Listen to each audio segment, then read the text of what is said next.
3।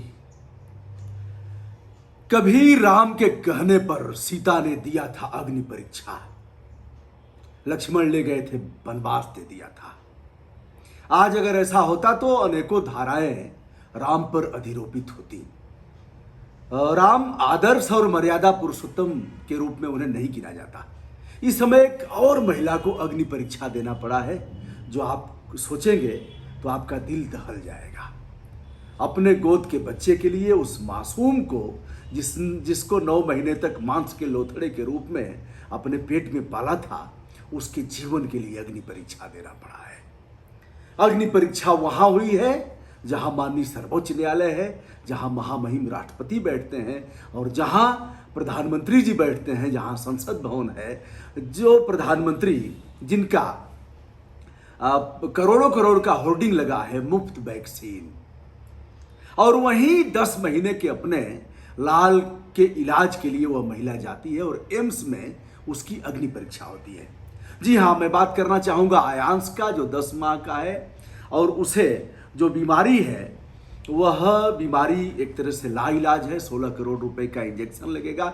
मैं भी गया था, वहाँ वीडियो किया था और जो भी मेरे स्तर से बन पड़ा मैंने भी अपना योगदान किया था। लेकिन मुख्यमंत्री ने पल्ला झाड़ दिया, नीतीश कुमार ने कहा हम नहीं कर सकते। वहाँ के स्वास्थ्य मंत्री ने पाठ पढ़ाया, प्रधानमंत्री जी की तरफ से कोई जवाब नहीं आया। यह संविधान प्रणीत है, हमारे इलाज का अधिकार हमारा मौलिक अधिकार है और शिशु राष्ट्र की धरोहर है। अब कुछ सोशल मीडिया के लोगों ने शुरू कर दिया कि भैया ये तो फंड जुटाने का एक गलत तरीका है और उनका बच्चा बीमार नहीं है, जबकि इस मामले में national institute of mental health and neuro science Bengaluru के 5 चिकित्सकों ने परीक्षण करके बताया था कि इंजेक्शन लगेगा जोलजेंसमा वैक्सीन, जिसका 16 करोड़ दाम है और वह अमेरिका में बनती है। मुझसे भी तमाम लोगों ने कहा आप कर क्यों नहीं रहे आयांश का, आप कर नहीं रहे, आप इधर उधर घूम रहे हैं। तो भैया जब तक मेरे पास पेपर नहीं आ गया तब तक मैंने कोई वीडियो नहीं किया। जब मैंने पूरी तौर पर परीक्षण कर लिया, जान लिया कि यह बीमारी है और इस बीमारी का इलाज 16 करोड़ रुपए का इंजेक्शन है, तब मैं वहाँ गया और वीडियो किया था। कुछ लोगों ने शुरू किया आलोक को लेकर के कि आलोक ने कोचिंग चलाया, ऐसे लोगों का पैसा। आलोक ने अपने आप को सरेंडर किया। आलोक ने अगर कोई गलती किया होगा उसके बाप ने तो उसका दंड बेटा नहीं भुगतेगा, और आलोक जो किए हैं उसका दंड उनको मिलेगा। लेकिन ऐसे मामले में 10 माह के आयांश का दोष क्या है? अब माँ गोद में लेकर के अपने बेटे को जाती है ऑल इंडिया अखिल भारतीय आयुर्विज्ञान संस्थान दिल्ली एम्स में और जा करके वहाँ परीक्षा देती है। कहती है डॉक्टरों से कि इसका परीक्षण करके बताओ कि क्या इसमें यह बीमारी है। ऐसे में परीक्षा में वह पास होती है।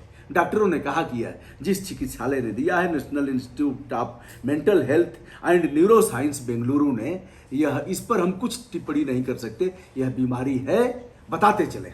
सबसे पहला इलाज उसका पटना में हुआ था, पटना के बाद उसका इलाज पीजीआई में हुआ था, पीजीआई के बाद एम्स में हुआ था और एम्स के उपरांत वह बेंगलुरु में जाते हैं और बेंगलुरु में उसका इलाज होता है। इस कठिन परीक्षा से गुजरना पड़ा है नेहा को, जो आयांश की माँ है।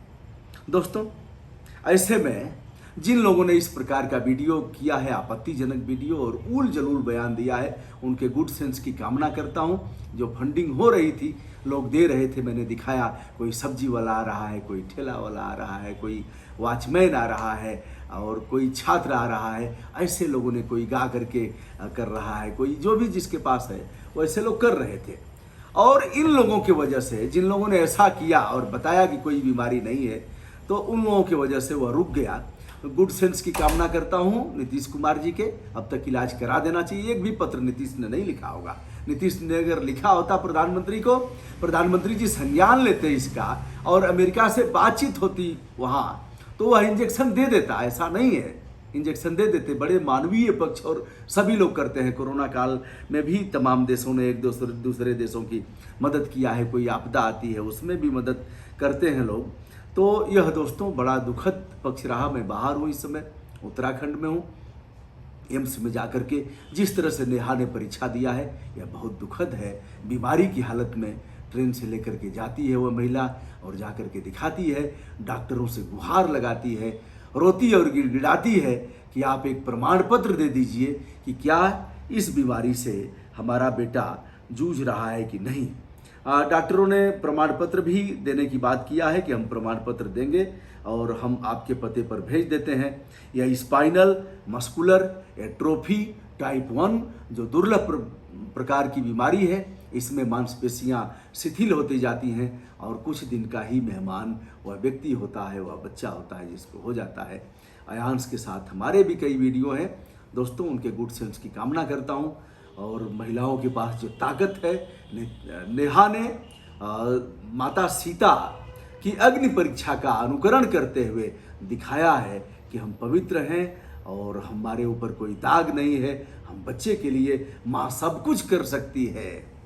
माँ के पास वह ताकत है, दूसरे के बच्चे को देख करके दहाड़ मार करके रोती है। माँ के पास वह ममता है, माँ के पास वह ममत्व है, माँ के पास वह प्यार है, माँ के पास वह दरिया दिली है, माँ के पास वह इंसानियत है।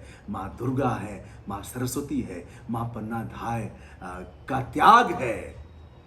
ऐसे में एक बार यार देखो जो कर रहे हो। तुलसीदास जी ने मानस की रचना करने से पहले लिखा है, बंदऊ प्रथम असज्जन चरना। असज्जन, अ माने नहीं, सज्जन माने सज्जन। असज्जन माने अ माने नहीं, सज्जन। जो सज्जन नहीं है तो है क्या वह दुष्ट है, दुरात्मा है, पापात्मा है, गंदे लोग हैं, मानवीय पक्ष के जो धारक नहीं हैं, जिनके पास नैतिकता कहीं दूर दूर तक फटक करके नहीं आती है, जो क्रूर है, जिनके पास खूबसूरत हर्ट नहीं है। वह कौन है? वही लोग हैं असज्जन। बड़ा प्यारा नाम दिया है गोस्वामी तुलसीदास जी ने, बंदों प्रथम असज्जन चरना। तो अब हम लोग तो भैया अब सबसे पहले किसी काम को करने से पहले अब दुष्टों की प्रार्थना करेंगे कि हे दुष्ट लोग, यह हम अच्छा काम करने जा रहे हैं। आशा दुष्ट लोग क्या करते हैं, दुष्ट लोग आएंगे, हमारे पर भी कई लोग आए। हमने वीडियो किया तो उन लोगों ने कहा कि क्या वीडियो फालतू कर रहे हैं, कयान से ही है क्या देश में। मैंने कहा बेटा नाम बता, और कौन है तुम्हारे यहाँ कोई बेटा है तो तू क्या उखाड़ रहा है, तू क्या कर रहा है, तू बता, उसको शुरू कर। हम तो करते रहते हैं, तमाम बच्चों के लिए किए हैं, तमाम बीमार लोगों के लिए किए हैं, लोगों ने मदद भी किया है। अपने भी जो कुछ था पहले नहीं था, जो कुछ होता था चुपचाप दे देता था। अब मेरे पास आप सबके आशीर्वाद से आप सबने जो दिया है उसका एक अंश मुझे भी करना है, एक अंश परिवार के लिए करना है, तो एक अंश समाज के लिए भी करना है, और अपने भी खर्च हैं, तमाम खर्च हैं। तो इसलिए, लेकिन वह पैसा तो आपका है, हमारे दादा का पैसा नहीं है, स्वर्गीय रामानंद दुबे और हमारे पूज्य पिता मार्कंडेय दुबे जी का पैसा नहीं है। पैसा तो आपका है, एक एक पैसा आप देखते हैं, स्किप कर देते हैं तो भी एक पैसा मिलता होगा। तो एक एक पैसा जुटा करके जो मिला है उसका एक अंश करना है, तमाम लोगों के लिए करना है। एक बेटी का हमने किया था, गाजीपुर की एक बेटी का, उसको भी कान का ऑपरेशन कराना है। सब खामोश हैं, उनका समाज खामोश है। जातीय बनाओ, जातीय रैलियां करो, उत्पात करो, जात के नाम पर ही कर रहे हो तो पंडित जी लोगों के लिए आए। अगर कोई पंडित बीमार है, ब्राह्मण बीमार है तो पंडित जी लोग मुंह मत बनाए, ओम नमः शिवाय और गायत्री मंत्र का जाप मत करें। ऐसे ही गंदे लोग आते हैं पोस्ट पर। चमार है तो चमार भाई के लिए आए, हम भी करेंगे। यादव है तो यादव के लिए आए, नहीं आता है कोई। जयराम यादव को गोली लगी थी और उनके लड़की और लड़के को लगी थी रात को, और एक वाराणसी के चिकित्सालय में बंधक बना लिया गया था, उसी की बिरादरी का चिकित्सालय था। ठीक हो गए तब भी नहीं छोड़ रहा है। मैंने कहा आता हूं, अकेले आ रहा हूं, रोडवेज बस से आ रहा हूं। धरती खिसक गई उनकी। ऐसे चोर लोगों के पास कोई औकात नहीं है, उनके हिम्मत नहीं है। गोली लगी हुई है, जयराम गिड़गिड़ा रहे हैं, पैसा नहीं है, 1,75,000 लग गया। एक बनवासी को संजीव गुप्ता ने फोन किया, डॉक्टर संजीव गुप्ता, इंजीनियर संजीव गुप्ता, बनवासी कल्याण के कार्यक्रम चलाते हैं। बनवासी मर गया है और डॉक्टर ने रखा है कि पैसा दो तो हम लाश देंगे। कि वाराणसी का मामला है, प्रधानमंत्री जी के संसदीय क्षेत्र का मामला है। संजीव जी भाजपा से जुड़े हुए हैं। मनोज सिन्हा जी उन दिनों एमपी हुआ करते थे, एमपी नहीं मिनिस्टर हुआ करते थे। संजीव गुप्ता जी ने कहा, हमने फोन किया, हमने कहा डॉक्टर साहब मैं आ रहा हूं। कहा आप कौन है? हमने बताया कि हम फला। तो आप ही भर दीजिए। हमने कहा भरने ही आ रहा हूं और हमारे बारे में पता कर लेना, लोगों से पूछ लेना। और जैसे ही मैं बस में बैठा दोस्तों, यह नाल नहीं बढ़ा रहा हूं, जो कुछ भी है वो आपके स्नेह और आशीर्वाद से है। जैसे ही बस में बैठा वैसे ही एक सज्जन का फोन आया, अरे भैया प्रणाम। कहाँ प्रणाम? अरे भैया उस हॉस्पिटल में कुछ हुआ है क्या? वो डॉक्टर साहब का फोन आया था। हमने कहा डॉक्टर साहब क्या, आ रहा हूँ, बता दो उनसे। तब तक दूसरे का आया, तीसरे का आया और बस में रास्ते में ही उतरना पड़ा। बनवासी भाई का जो पार्थिव शरीर जो बंधक बना करके रखा था, चूल हिल गई। लोग कहते हैं ना, बड़बड़ बड़बड़ करके आते हैं, ऐसे ही असज्जन और दुष्ट लोग हैं, अनैतिक लोग हैं। तो ऐसे ही लोग कहते हैं उस पर क्या किया, उस पर क्या किया। तुम क्या किए बताओ ना, अपना भी हिसाब दो, तुमने क्या किया। अयांश के मामले में आज तक 16 करोड़ रुपए हो गए होते, लेकिन ऐसे ही गंदे और दुष्टात्मा लोगों ने ऐसे भ्रामक, हम नहीं जाते, हम जब तक अभिलेख नहीं देखते नहीं जाते। कई बार हमें धोखा भी हुआ है, लेकिन हमने अभिलेख देखा और ऐसा नहीं किया जा सकता। तो दोस्तों, अब तक इंजेक्शन लग गया होता, लेकिन मुफ्त वैक्सीन, बहनों भाइयों, क्यों नहीं इलाज करा देते हो?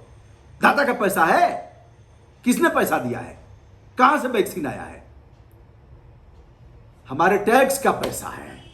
हमने रेल का टिकट कटाया, हमने बस का टिकट कटाया, हमने मोटरसाइकिल में पेट्रोल भरवाया, हमने गाड़ी में डीजल भरवाया, हमने दिया सलाई लिया, हमने टाटा का नमक लिया, हमने मसाला लिया, हमने तेल लिया, हमने रामदेव बाबा का दंत मंजन वो कौन सा है उसको लिया, हमने तमाम प्रोडक्ट खरीदे, सब पर टैक्स लिए हो। उस टैक्स का पैसा कह रहे हो कि मुफ्त वैक्सीन।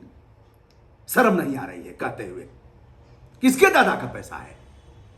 अयांश को अगर कुछ होता है तो ऐसे ही गंदे लोग, पाप लगेगा प्रधानमंत्री को, पाप लगेगा नीतीश कुमार जी को, और पाप लगेगा देश के स्वास्थ्य मंत्री को, और पाप लगेगा मंगल पांडे जो वहां का स्वास्थ्य मिनिस्टर है बिहार का, जो अमंगल जैसा जिसका कृत्य है, उसको भी पाप लगेगा। दोस्तों, मैं चाहता हूं इस मामले को बताइए। बीमार बच्चे को लेकर के मां जाती है, इलाज कराने नहीं जाती है, सर्टिफिकेट लेने जाती है एम्स में और कहती है कि सर्टिफिकेट दे दीजिए कि यह बीमारी है कि नहीं है। ऐसे चलेगा देश? ऐसे लोगों पर सख्त कार्रवाई होनी चाहिए।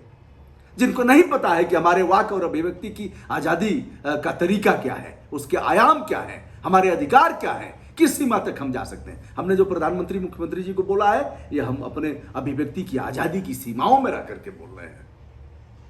बोलना चाहिए। हम चमचागिरी नहीं कर सकते, हम टुकुरखोरी नहीं कर सकते, हम हर बात में नहीं कह सकते कि बहुत अच्छा बहुत अच्छा बहुत अच्छा, सब बेच दीजिए, हम अच्छा अच्छा कहते रहेंगे। आपने अच्छा किया है तो अच्छा कहेंगे, आपने अगर गंदा किया है कृत्य तो उसको भी कहेंगे कि गंदा कृत्य है। दोस्तों, इसको लेकर के आवेश में आना स्वाभाविक है। वैसे अपने अपने ढंग से इसका अर्थ लगाएंगे। अयांश राष्ट्र की धरोहर है, अयांश ही नहीं है। जो भी बच्चे इस तरह के हैं, जो लोग अगर कहते हैं कि उसका क्यों नहीं हुआ, उसका क्यों, किसी ने कहा हमारे मौसा की तबीयत बड़ी खराब है, हमने कहा मौसा का एस्टीमेट भेजो। एस्टीमेट भेजो, ऐसा नहीं चलेगा कि खराब है। एस्टीमेट डॉक्टर बना देगा, तुरंत आधे पन्ने का बनाता है और लिख देगा कि बीमारी है और रजिस्ट्रेशन नंबर या और इतना पैसा लगेगा। एस्टीमेट बना के दो, मुख्यमंत्री और प्रधानमंत्री से मांग करो उसके लिए, विहित प्रो फार्मा पर। यह लोग पैसे देते भी हैं। आदित्यनाथ योगी जी ने बहुत पैसा दिया इस मामले में, पूर्ववर्ती सरकारों ने भी दिया था। इस सरकार में सरलीकरण कुछ हुआ है, जल्दी हो जा रहा है, जिसे मैं देख रहा हूं। तो ऐसे करना पड़ेगा। और बकबक बकबक बकबक बकबक उड़ूम गुड़ूम करने से, अकड़ बकड़ बम्बे बोल करने से काम नहीं चलेगा। अपने स्तर से शुरू करो। अरे नेट पैक भरवा रहे हो ना, टिप्पणी करने के लिए तुम्हारे पास है ना, वह करने के लिए क्यों नहीं है? क्यों नहीं वहीं से वीडियो कर रहे हो, बता रहे हो कि एस्टीमेट है और ऐसे है?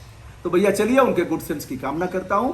अयांश के इंजेक्शन का इंतजाम हो, उसे लगे, वह राष्ट्र की धरोहर है, वह ठीक हो। और अयांश की मां नेहा के लिए हमारी ढेर सारी शुभकामनाएं, बधाई। उम्र में बड़ा हूं इसलिए आशीर्वाद भी देता हूं। बहुत बहुत धन्यवाद। ब्रजभूषण दुबे का नमस्कार स्वीकार करिए।